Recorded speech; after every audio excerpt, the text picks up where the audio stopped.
மக்களே, கடலூர் தென்பெண்ணை ஆறு water level இன்றைக்கி எப்படி இருக்குன்னு பாருங்கள். இந்த கரை தொட்டு ஓடுச்சு. இப்போ வந்து ஆல்மோஸ்ட் பாதி குறைஞ்சிருச்சு, பாதிக்கு மேலேயே தண்ணி குறைஞ்சிருச்சு.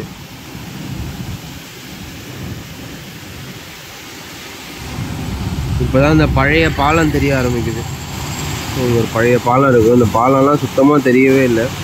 இப்போ தான் இந்த பழைய பாலம் தெரிகிற அளவுக்கு தண்ணி ஓடுது. அதனால் தண்ணியோட ஃபோர்ஸ் வந்து எப்படி இருக்குது பாருங்களேன். அதெல்லாம் குறைஞ்சதுக்கப்புறம் தான் தெரியும் எங்கெங்கேருந்து என்னென்னலாம் அடிச்சிட்டு வந்துச்சுன்னு சொல்லிட்டு. இதெல்லாம் ப்ராப்பராக தூர்வாரி ஃபஸ்ட்டே வச்சுருந்தாங்க அப்படின்னா இவ்வளோ பிரச்சனை வந்திருக்காது. அந்த பக்கம் பார்த்திங்கன்னா பிரிட்ஜு வேறு பிரேக் ஆகிருந்தது. இவ்வளோ தண்ணியும் கடலுக்கு தான் போகுது. அவ்வளோ ஃபாகாக இருக்குது.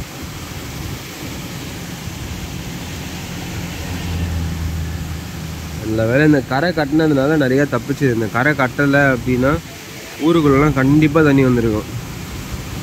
அது ஒன்றாவது ஃபஸ்ட்டே பண்ணி வச்சாங்க, அது வரைக்கும் சந்தோஷம்.